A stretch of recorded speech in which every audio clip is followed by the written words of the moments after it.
नमस्कार विद्यार्थी मित्रांनो, नोट्स इन मराठी या आपल्या शैक्षणिक यूट्यूब चॅनलवर तुमचे मनापासून स्वागत आहे. पण आज आपण फक्त नोट्स नाही तर त्या नोट्सच्या मागे दडलेल्या कथा आणि विचारांच्या जगात खोलवर शिरणार आहोत. हो, आज आपल्या समोर इतिहासाचा एक असा टप्पा आहे जिथे लोक दगडातून कथा सांगत होते. साधारणपणे इसवी सन पूर्व 600 ते इसवी सन 600 पर्यंतचा हा काळ. अगदी. आणि यातली सगळ्यात इंटरेस्टिंग गोष्ट म्हणजे सांचीचा स्तूप. बरोबर. ते फक्त एक बांधकाम नाहीये, तर त्या काळातल्या लोकांच्या मनात काय सुरू होतं, त्यांच्या श्रद्धा काय होत्या, याचा एक जिवंत पुरावा आहे. आणि आपलं आजचं मिशन आहे ह्याच दगडी वास्तूमागे दडलेली वैचारिक क्रांती समजून घेणं. आपण या एका स्मारकाच्या माध्यमातून त्या काळातल्या दोन मोठ्या विचारप्रणाली, बौद्ध आणि जैन धर्म, कशा उदयास आल्या, त्यांची शिकवण काय होती आणि त्यांचा लोकांवर काय परिणाम झाला, हे सगळं उलगडणार आहोत. चला तर मग पाहूया की दगडांना बोलतं करणाऱ्या या 1000 वर्षांच्या काळात नक्की काय घडलं. सांचीचा विषय निघाला ना की मला भोपाळच्या नवाबीन शहाजहान बेगम यांचे एक वाक्य आठवतं. कोणतं? त्या म्हणाल्या होत्या, भोपाळ राज्यातल्या सगळ्यात अद्भुत प्राचीन इमारती सांचीमध्ये आहेत. खरंय. 19व्या शतकात युरोपियन लोकांचं तर या जागेकडे खूप लक्ष होतं. मेजर अलेक्झांडर कनिंगहॅम सारखे लोक तर इथे कित्येक आठवडे तळ ठोकून होते. कशासाठी? तिथले शिलालेख वाचण्याचा, त्यांचा अर्थ लावण्याचा प्रयत्न करत होते. पण ही रुची म्हणजे कधीकधी धोकादायकही ठरू शकत होती. धोकादायक म्हणजे? खरं तर सांचीचा स्तूप आज जसा दिसतोय तसा तो आपल्याला कदाचित दिसलाच नसता. झालं असं की काही फ्रेंच आणि इंग्रज अधिकाऱ्यांची नजर सांचीच्या सर्वात सुंदर आणि सुस्थितीत असलेल्या पूर्वप्रवेशद्वारावर पडली. त्यांची नजर पडली म्हणजे त्यांना ते आवडलं की त्यांना ते हवं होतं? त्यांना ते अक्षरशः उचलून घेऊन जायचं होतं. काय सांगताय? हो, फ्रान्स रेन इंग्लंडमधल्या संग्रहालयात ठेवण्यासाठी. विचार करा, आपल्या इतिहासाचा इतका मोठा ठेवा दुसऱ्या देशात शोभेची वस्तू म्हणून गेला असता. हे तर धक्कादायक आहे. मग ते वाचलं कसं? कुणीतरी आडवं आलं असेल ना? सुदैवाने त्यांना प्लास्टर कास्ट प्रतिकृतीवर समाधान मानावं लागलं. म्हणजे हुबेहूब दिसणाऱ्या नकली दरवाज्यावर. अगदी. आणि मूळ प्रवेशद्वार जागेवरच राहिलं. याचं सगळ्यात मोठं श्रेय जातं भोपाळच्या शासकांना. शहाजहान बेगम आणि त्यांच्या उत्तराधिकारी सुलतान जहान बेगम यांनी या जागेच्या संरक्षणासाठी पाण्यासारखा पैसा खर्च केला. आणि वैयक्तिक लक्षही घातलं. त्यांनी तिथे एक संग्रहालय आणि गेस्ट हाऊस सुद्धा बांधलं. हो, म्हणजे योग्य वेळी घेतलेले योग्य निर्णय आणि थोडं नशीब यामुळे सांचीचा हा ठेवा आज आपल्यासमोर उभा आहे. पण प्रत्येक वास्तू इतकी नशीबवान नव्हती, नाही का? नाही. अमरावतीच्या स्तूपाचं उदाहरण अगदी याउलट आहे. अमरावतीचं काय झालं होतं? अमरावतीचा स्तूप 1796 मध्ये सापडला. पण त्याचं महत्त्व तेव्हा कुणालाच कळलं नाही. आणि त्यानंतर जे झालं ते खूपच दुःखद आहे. काय झालं? तिथले सुंदर कोरीव काम केलेले दगड आणि शिल्प ती मद्रास, कलकत्ता आणि अगदी लंडनला नेण्यात आली. काही ब्रिटिश अधिकाऱ्यांनी तर आपल्या बागेत सजावटीसाठी ही शिल्प वापरली. काय? बागेत सजावटीसाठी? यावर कोणी आक्षेप घेतला नाही का? घेतला होता. H. कोल नावाच्या एका पुरातत्वज्ञानी तेव्हा स्पष्टपणे म्हटलं होतं की आपल्या प्राचीन कलाकृतींची देशातून अशी लूट होऊ देणं ही एक प्रकारे आत्महत्या आहे. पण त्यांचं म्हणणं फारसं कोणी ऐकलं नाही. नाही. आणि म्हणूनच जिथे सांचीचा स्तूप आज दिमाखात उभा आहे, तिथे अमरावतीचा महाचैत्य आज केवळ एक छोटासा मातीचा ढिगारा बनून राहिलाय. याचं कारण काय असावं? एक कारण असंही आहे की सांचीचा शोध तुलनेने उशिरा लागला आणि तोपर्यंत लोकांना अशा वास्तूंच्या जतनाचं महत्त्व कळू लागलं होतं. वेळेचा फरक एवढाच. ठीक आहे. तर आपण पाहिलं की सांचीचा स्तूप कसा वाचला. पण मुळात प्रश्न हा आहे की इतका भव्य स्तूप लोकांनी का बांधला असेल? या दगडांमागे कोणती विचारप्रणाली होती? आणि तो काळच मुळी वैचारिक क्रांतीचा होता. फक्त भारतात नाही तर जगभरात. म्हणजे? इसवी सन पूर्व पहिलं सहस्रक म्हणजे विचारांचं वादळ होतं. इराणमध्ये झरथुस्त्र होते, चीनमध्ये कन्फ्युशियस, ग्रीसमध्ये सॉक्रेटिस, प्लेटो, ॲरिस्टॉटल आणि भारतात महावीर आणि गौतम बुद्ध. हे सगळे लोक एकाच प्रकारचे प्रश्न विचारत होते का? साधारणपणे हो. अस्तित्वाचं रहस्य काय आहे, माणूस आणि हे जग यांच्यात काय नातं आहे, यासारखे मूलभूत प्रश्न ते विचारत होते. पण भारतात या नवीन विचारांच्या आधी एक जुनी परंपरा होती जी खूप प्रभावी होती. वैदिक परंपरा. बरोबर, जी ऋग्वेदावर आधारित होती. अगदी. ऋग्वेद म्हणजे अग्नी, इंद्र, सोम यांसारख्या देवतांची स्तुती करणारी सूक्त. ही सूक्त यज्ञाच्या वेळी म्हटली जात. मला नेहमी वाटतं की हे यज्ञ म्हणजे फक्त देवांना खुश करण्यासाठी होते की त्यामागे काहीतरी व्यावहारिक हेतू होते. दोन्ही होतं. सुरुवातीला गुरुढोरं मिळावीत, पुत्रप्राप्ती व्हावी, चांगलं आरोग्य लाभावं यासाठी प्रार्थना केल्या जात. पण हळूहळू राजे महाराजे राजसूय आणि अश्वमेध यज्ञांसारखे मोठे यज्ञ ब्राह्मण पुरोहितांच्या मदतीने करू लागले. पण या यज्ञ परंपरेने लोकांच्या सगळ्या प्रश्नांची उत्तरं मिळत होती का? नाही, नक्कीच नाही. त्यांच्या मनात नवीन शंका येत होत्या आणि त्याचं प्रतिबिंब आपल्याला उपनिषदांमध्ये दिसतं. लोक आता यज्ञांपलीकडे जाऊन विचार करत होते. जीवनाचा अर्थ काय? मेल्यानंतर काय होतं? पुनर्जन्म खरंच असतो का? आणि जर असेल तर तो आपल्या मागच्या जन्मातल्या कर्मांमुळे होतो का? यावर खूप चर्चा आणि वादविवाद होऊ लागले. म्हणजे एक प्रकारची डिबेटिंग कल्चर तयार झाली होती. हो, बौद्ध ग्रंथांनुसार त्या काळात जवळपास 64 वेगवेगळे पंथ किंवा विचारप्रणाली होत्या. शिक्षक आणि त्यांचे अनुयायी गावोगावी फिरायचे. कुठे थांबायचे ते? कुटागार शाळा म्हणजे टोकदार छप्पर असलेल्या झोपड्यांमध्ये किंवा आमराईत थांबून ते एकमेकांशी वादविवाद करायचे. आणि या वादविवादांचे नियम काय असायचे? म्हणजे जिंकलं हारलं कसं ठरायचं? सोपं होतं. जर एखादा विचारवंत आपल्या युक्तिवादाने समोरच्याला पटवून देऊ शकला तर समोरच्या विचारवंताचे सगळे शिष्य आपोआप जिंकलेल्या विचारवंताचे अनुयायी बनत. अच्छा. त्यामुळे या चर्चांना खूप महत्त्व होतं. आणि ह्याच मंथनातून महावीर आणि बुद्ध यांसारख्या अनेक शिक्षकांनी वेदांचं महत्त्व नाकारलं. त्यांनी यज्ञांवर टीका केली आणि सांगितलं की मुक्तीसाठी बाह्य कर्मकांडांची नाही तर आतून प्रयत्न करण्याची गरज आहे. अगदी. त्यांनी सांगितलं की प्रत्येक व्यक्ती, मग ती स्त्री असो व पुरुष, स्वतःच्या प्रयत्नांनी सांसारिक दुःखांतून मुक्त होऊ शकते. ही एक क्रांतिकारी विचारसरणी होती. कारण ब्राह्मणी परंपरेत व्यक्तीचं स्थान जन्मावरून ठरत होतं. बरोबर. बरं, जैन धर्मात मुक्तीसाठी कठोर तप आणि त्यागावर भर आहे, नाही का? हो. त्याआधी आपण जैन धर्म थोडा समजून घेऊ. जैन परंपरेनुसार वर्धमान महावीर हे 24वे तीर्थंकर होते. म्हणजे त्यांच्या आधी 23 शिक्षक होऊन गेले होते. हो. आणि जैन धर्मातली एक खूप महत्वाची संकल्पना आहे की संपूर्ण जग सजीव आहे. म्हणजे दगड, खडक आणि पाण्यातही जीवन आहे असं ते मानतात. याच विचारातून अहिंसा हे तत्व आलं असावं, नाही का? बरोबर. अहिंसा हे जैन तत्वज्ञानाचं केंद्रस्थान आहे. मनुष्य, प्राणी, वनस्पती आणि अगदी लहान कीटकांनाही इजा न पोचवणे हे त्यांच्यासाठी सर्वात महत्वाचं आहे. आणि कर्माच्या चक्रातून बाहेर पडण्यासाठी तपश्चर्या आवश्यक आहे असं ते मानतात. हो, म्हणूनच जैन भिक्षू आणि भिक्षुणी ती 5 प्रसिद्ध व्रत पाळतात. हत्या न करणे, चोरी न करणे, खोटे न बोलणे, ब्रह्मचर्य पाळणे आणि मालमत्ता न बाळगणे. थांबा, यातली काही व्रत तर समजण्यासारखी आहेत, पण शेवटचं मालमत्ता न बाळगणे म्हणजे अक्षरशः काहीच नाही. हे सामान्य माणसाला कसं शक्य होतं की हे फक्त भिक्षूंसाठीच होतं? हा खूप चांगला प्रश्न आहे.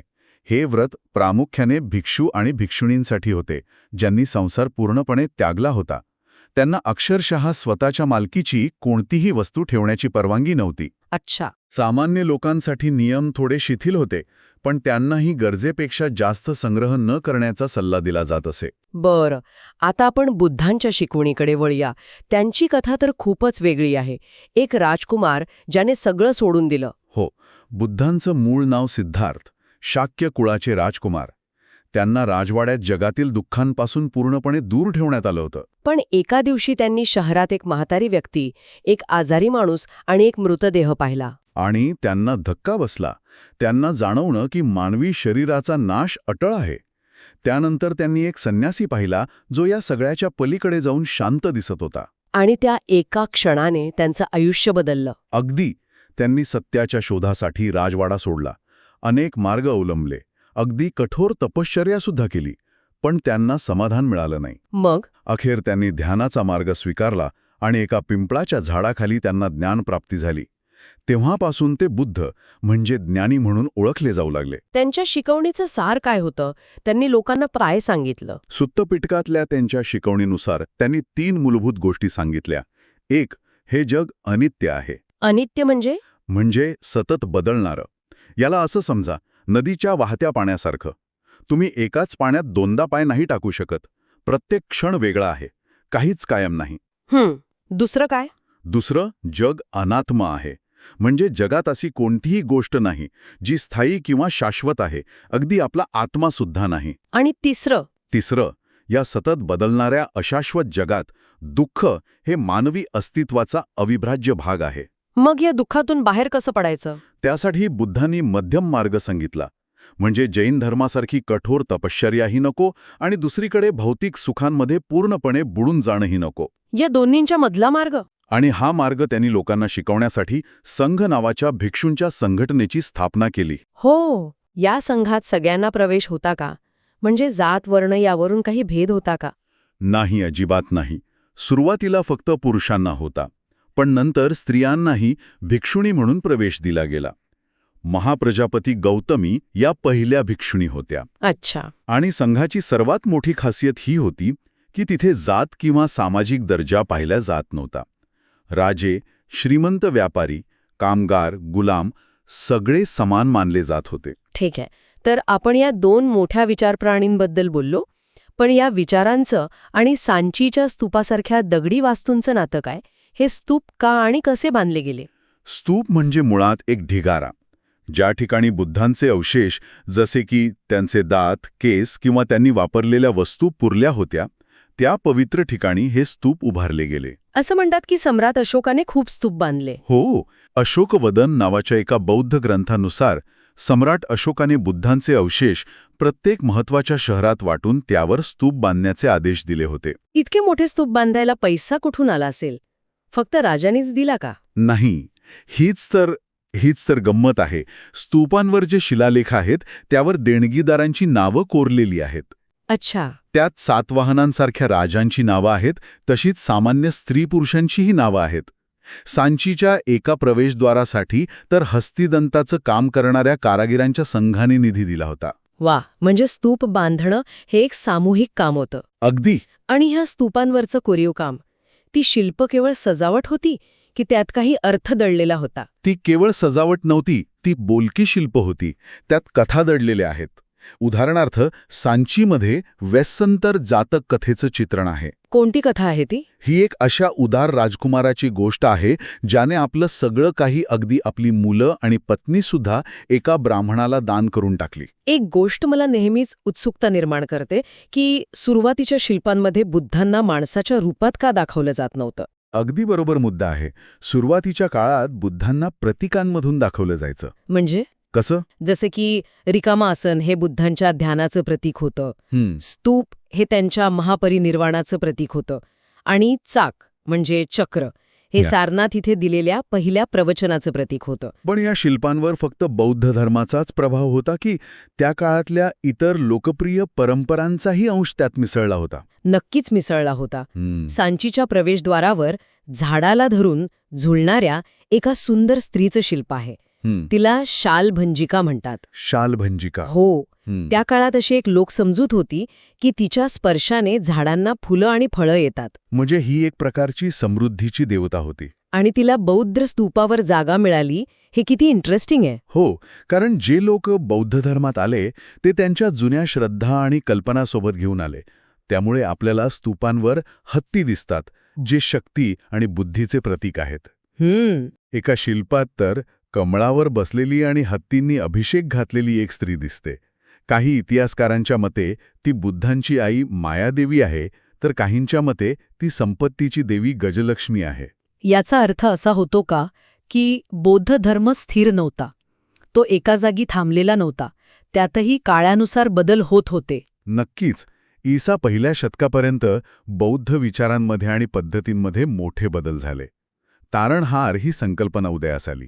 तारणहार? हो, म्हणजे आता असं मानलं जाऊ लागलं की लोकांना स्वतःच्या प्रयत्नांनी मोक्ष मिळवणं कठीण आहे, पण बुद्ध स्वतः त्यांना मदत करू शकतात. आणि याच विचारातून बोधिसत्व ही संकल्पना आली. बरोबर. बोधिसत्व म्हणजे काय हे समजून घेणं खूप रंजक आहे. सांगा ना. याला असं समजा मुक्तीचा दरवाजा समोर आहे. बोधिसत्व त्या दरवाजापर्यंत पोहोचतात, पण आत जाण्याऐवजी मागे वळून म्हणतात, आधी तुम्ही सगळे चला, मी तुम्हा सर्वांना आत पोहोचून मगच येईन. वा, म्हणजे स्वतःच्या मुक्तीपेक्षा इतरांची मदत करणं जास्त महत्वाचं मानलं गेलं. ही तर करुणेची भावना आहे. हो, आणि याच काळात बुद्धांच्या आणि बोधिसत्वांच्या मूर्तींची पूजा करणं हा एक महत्वाचा भाग बनला. या नवीन विचारधारेला महायान म्हणजेच मोठे वाहन असं म्हटलं गेलं. ठीक आहे, महायान म्हणजे मोठं वाहन आणि हीनयान म्हणजे लहान वाहन. पण सोप्या भाषेत सांगायचं तर यातला मुख्य वैचारिक फरक काय होता? मुख्य फरक हा होता की जुनी परंपरा, जिला महायान पंथाचे लोक हिनयान म्हणू लागले, ती व्यक्तीच्या स्वतःच्या प्रयत्नांवर भर देत होती. तर महायान पंथ म्हणत होता की बुद्धांवर आणि बोधिसत्वांवर श्रद्धा ठेवून त्यांची पूजा करून ही मुक्ती मिळू शकते. हा मार्ग जास्त सोपा आणि सर्वांसाठी खुला होता. अगदी. ही तारणहाराची कल्पना फक्त बौद्ध धर्मातच होती की इतर भारतीय परंपरांमध्येही असे बदल होत होते? ही कल्पना इतरत्रही वेगाने विकसित होत होती. हिंदू धर्मात वैष्णव आणि शैव यांसारख्या परंपरा उदयास आल्या. यात देव आणि भक्त यांच्यातील प्रेम आणि समर्पणाच्या नात्यावर म्हणजेच भक्तीवर भर दिला गेला. आणि वैष्णव धर्मात तर अवतारांची संकल्पना खूपच महत्वाची आहे. हो, जेव्हा जेव्हा जगात पाप वाढतं तेव्हा विष्णू पृथ्वीवर अवतार घेतात अशी श्रद्धा आहे. असे 10 अवतार मानले जातात. आणि याच काळात मंदिरं बांधायला सुरुवात झाली. बरोबर, देवतांच्या मूर्ती ठेवण्यासाठी पहिली मंदिरे बांधली जाऊ लागली. सुरुवातीला गर्भगृह नावाची एक छोटी चौरस खोली असायची आणि नंतर हळूहळू त्यावर उंच शिखर बांधले जाऊ लागले. तर आज आपण पाहिलं की प्राचीन भारतातली ही वैचारिक क्रांती आणि धार्मिक श्रद्धा या फक्त पुस्तकांपुरत्या मर्यादित नव्हत्या. बरोबर, सांचीसारख्या स्तूपांच्या रूपाने आणि त्यावरील शिल्पांच्या रूपाने त्या कायमस्वरूपी दगडात कोरल्या गेल्या. या वास्तू आपल्याला सांगतात की त्या काळात लोकांनी जगाकडे कसं पाहिलं, त्यांना आयुष्याचा काय अर्थ लागला. या सगळ्या चर्चेनंतर माझ्या मनात एक शेवटचा प्रश्न येतोय. आपण ज्या वास्तू, शिल्प आणि ग्रंथांचा अभ्यास करतो त्या खरोखरच त्या काळाचं संपूर्ण चित्र दाखवतात का? हा खूप महत्वाचा आणि विचार करायला लावणारा प्रश्न आहे. कारण जे टिकून राहतं ते सहसा दगडात किंवा धातूत बनवलेलं असतं किंवा ग्रंथात लिहिलेलं असतं. पण अनेक धार्मिक विधी, लोकांच्या रोजच्या श्रद्धा, त्यांच्या दैनंदिन जीवनातल्या प्रथा, ज्या लाकडात, कापडात किंवा फक्त तोंडी परंपरेत होत्या, त्या तर काळाच्या ओघात नष्ट झाल्या. म्हणजे आपल्यासमोर इतिहासाचा एक छोटासा तुकडाच आहे. त्या अदृश्य इतिहासाविषयी आपण फक्त अंदाजच लावू शकतो. खरंय, ज्या गोष्टी काळाने पुसून टाकल्या त्याशिवाय आपला इतिहास किती अपूर्ण असेल, नाही का? हो, याचा विचार करायला हवा.